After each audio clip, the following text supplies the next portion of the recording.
오늘도 뜨거운 이슈를 시원하게 풀어보겠습니다. 수요일 킹스맨 임경빈 작가 나오셨습니다. 안녕하십니까? 안녕하세요. 자, 나 다룰 주제가 좀 많아서 바로 이야기를 좀 이어가겠습니다. 네.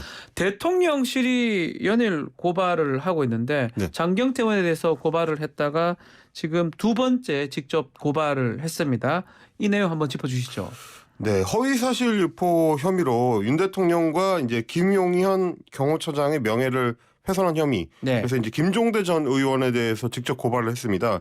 김종대 전 의원 같은 경우는 이제 지난 5일에 TBS 라디오 김어준의 뉴스공장에 출연을 해서 국방부 고위 관계자에게 지난 3월 육군참모총장 공관과 서울사무소에 천공이 다녀갔다는 증언을 들었다. 천공. 네, 이렇게 얘기가 나왔고요. 그리고 이제 김종대 의원 같은 경우는 이제 유튜브 방송에 출연해서도 김용현 경호처장이 천공을 대동해서 육참총장 공관을 미리 둘러봤고 그 이후에 한남동 외교부 장관 공관으로 공관이 대통령 관저가 이제 바뀌게 됐다. 이런 주장을 했었는데 예. 이거에 대해서 명예훼손이라고 대통령실이 직접 고발을 하게 된 겁니다. 김용현 처장이 천공을 대동했다.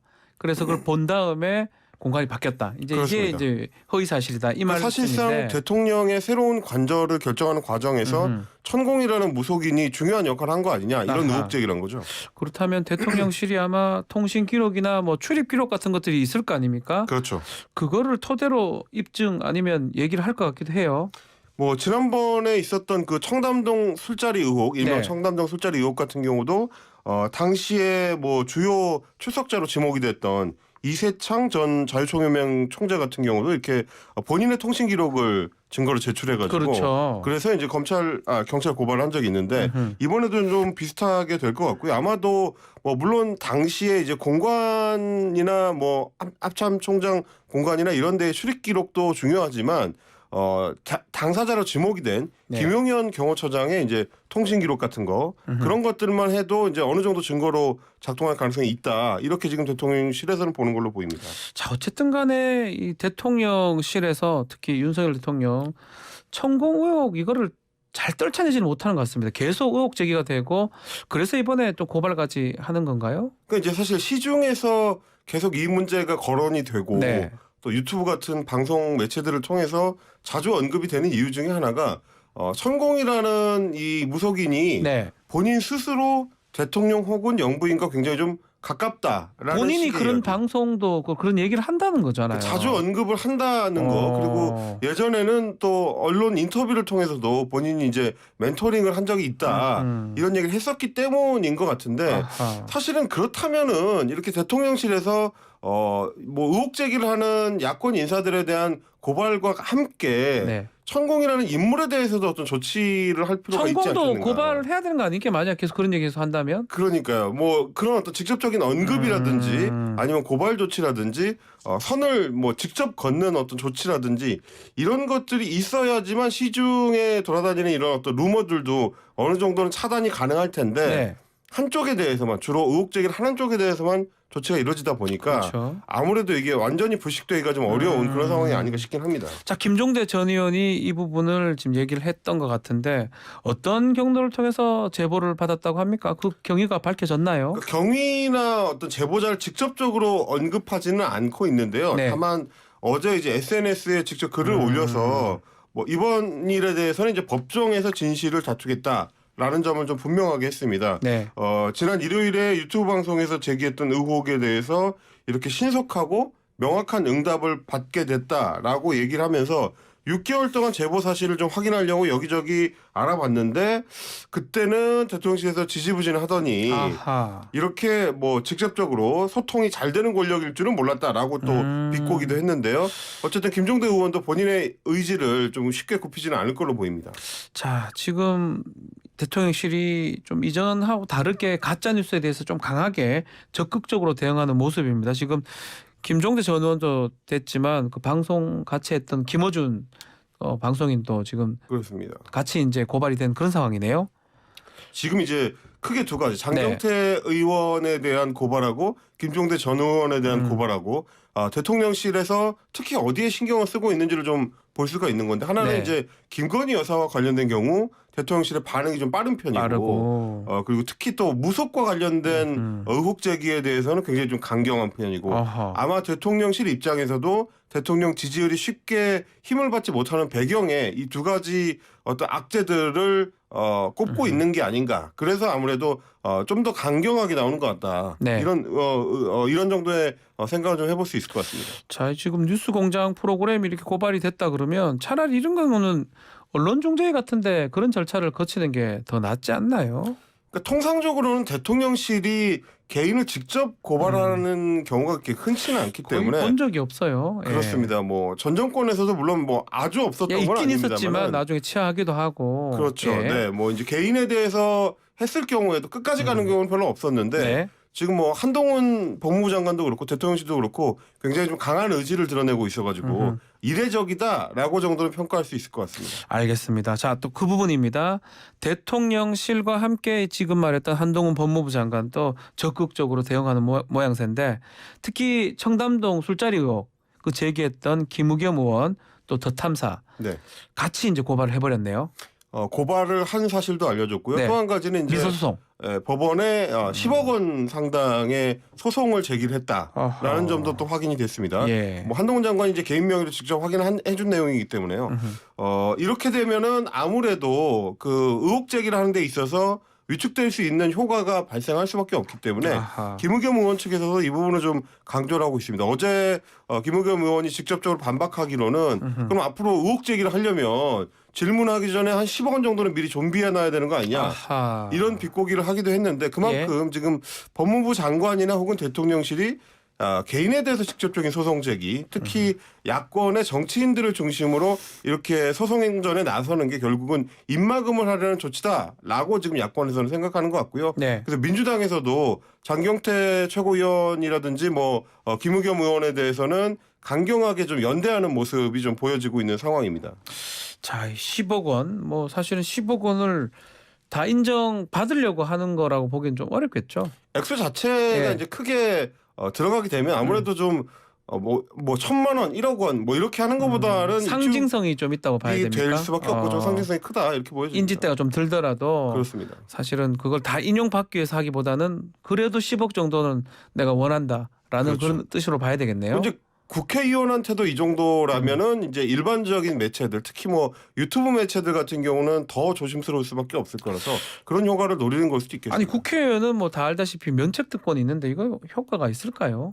뭐 특히 이제 김우겸 의원 같은 경우는 해당 의혹을 제기했던 장소가 국정감사장이었기 국정감사장이잖아요. 때문에 예. 그 발언 자체를 가지고 이제 문제 삼기는 쉽지 않을 것 같은데 문제는 이제 그 뒤에도 인터뷰를 통해서라든지 네. SNS 공간에 비슷한 의혹 제기를 계속했었기 때문에 아마 그 부분은 문제 삼지 부분은 않을까 문제 삼을 싶습니다. 것이다. 자, 구체적 내용은 내일 저희가 김우겸 의원 출연을 합니다. 네. 저희 스튜디오에 입장을 좀 제대로 한번 들어보겠습니다. 아마 술자리 의혹 이후에 처음 인터뷰니까 좀 많은 분들이 좀 주목할 거 아닌가 생각이 듭니다. 자, 더 탐사도 고발했고 이게 고소장이 한 30장 정도 분량이 되네요. 이례적이에요. 분량도 상당히 이례적이고 한동훈 장관 같은 경우는 사실은 이제 검찰에 있던 시절부터 본인을 향한 이제 여러 의혹 제기들에 대해서 굉장히 좀 이 많은 소송을 제기해 놓은 상태이기도 하거든요. 네. 뭐 이런 부분들이 앞으로 이제 한동훈 장관이 향후에 펼쳐질 정치 이력이라든지 이제 이후의 행보에는 또 어떤 영향을 미치게 될지 좀 지켜보셔야 될 것 같고요. 네. 그리고 사실 이제 국민 입장에서 보면은 물론 국무위원이 억울할 수도 있겠습니다만 아까 얘기하셨던 것처럼 어떤 언론중재위원회라든지 다른 어떤 중재 과정 혹은 뭐 협의 과정을 거치는 게 아니고 곧바로 법원으로 가는 거, 소송으로 가는 게 옳으냐.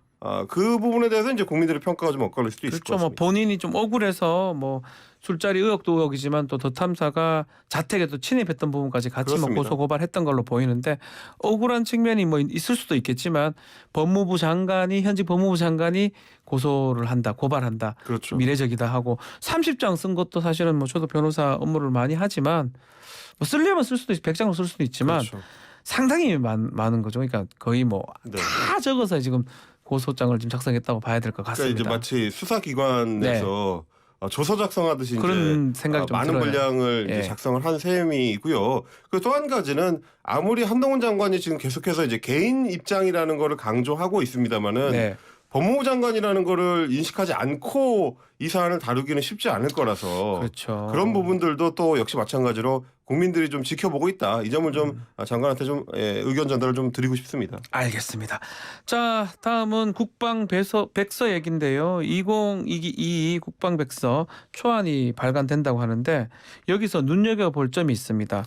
주적, 북한군을 적으로 규정하는 표현이 다시 등장을 했네요. 오랜만입니다. 네. 이제 2018년과 2020년 국방백서를 발간할 때는 이제 적이라는 표현이 사라졌었는데 네. 2016년 이후에 6년 만에 다시 되살아났고요.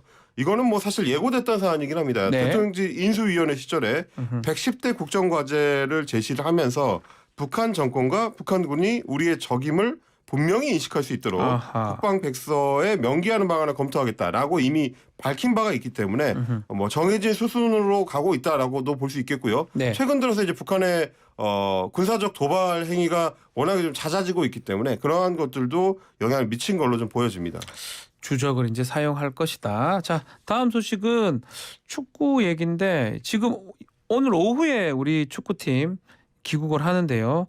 내일 정도 대통령실에서 오찬을 한다고요?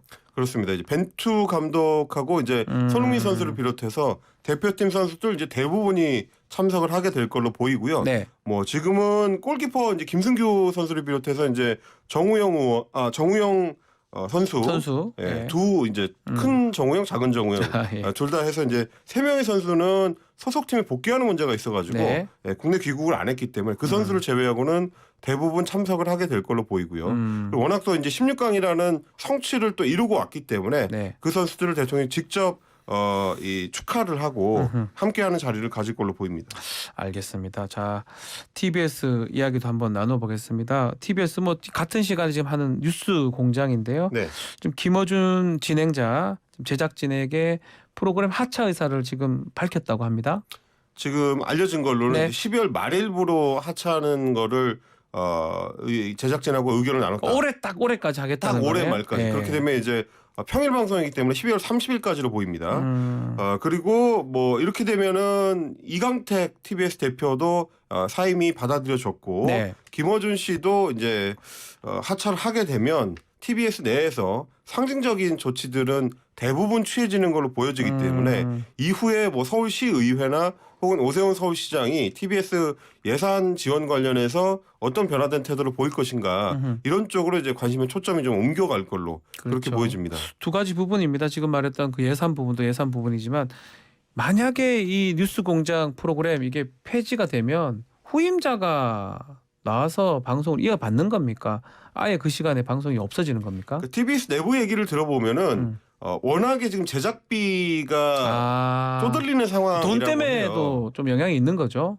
이제 이미 지난해에 올해 예산안을 서울시에서 지원 편성을 할 때도 네. 굉장히 많이 삭감이 돼 80억 이상이 삭감이 된 예산 편성을 했어서 올해도 제작비가 상당히 좀 연말로 갈수록 부족해지는 양상이었고요. 네. 근데 이제 내년도 예산은 그보다 더 줄어든 훨씬 많이 줄어든 상황이기 때문에 내부적으로는 제작비는 물론이고 인건비 자체가 이 뭐 회사 운영을 위한 이 기본 인건비 자체가 내년 6월 7월쯤이면 사실상 바닥이 난다. 임병빈 작가도 오후에 뭐 이렇게 출연하죠. 네, TBS 저도 라디오. 이제 매일 출연을 하는데 뭐 출연진들의 출연비는 물론이고 그것도 없다. 직원들의 월급도 주기 좀 어려운 상황이라고 아하. 하니까 뭐 제작비 문제도 김어준 공장장의 이제 하차에 어느 정도 영향을 미친 게 아하. 아닐까 뭐 그렇게 보여지긴 그렇다면 합니다. 지금 말한 걸 들어보면 이 하차설의 배경에 뭐 국민의힘이 이제 문제 삼았던 네. 편향성도 편향성이지만 더 큰 거는 제작비 문제가 더 컸다고 봐야 되겠네요. 그렇습니다. 어떻게 보면 이제 TBS 대표 프로그램을 진행하는 사람 입장에서 봤을 때는 회사의 다른 직원들의 부담을 줄여주기 위한 어떤 의도, 아하. 그리고 이제 길을 열어서 서울시나 서울시의회와 협상을 할 수 있는 어떤 요소를 만들어주기 위한 의도, 뭐 이런 것들도 배경에 있는 게 아니겠나 그렇게 좀 생각이 됩니다. 그렇다면 지난번에 오세훈 시장이 얘기했던 TBS의 내부 변화가 있으면 또다시 지원이 가능하다. 이 부분도 지금 살아있다고 봐야 되겠네요. 뭐 내부 변화라는 게 이제 결국은 상징적인 두 가지죠. 김어준, 네, 이강택 대표의 예, 사임 그리고 사임. 김어준 공장장의 뉴스공장, 이제 예. 하차 이런 걸 텐데 물론 서울시 의회는 아직까지는 좀 강경한 입장이긴 아하. 합니다만 오세훈 시장이 변화가 있을 경우에는 지원을 할 수 있다고 했기 때문에 어느 정도는 예산 관련해 가지고 좀 물꼬가 트일 수도 있다.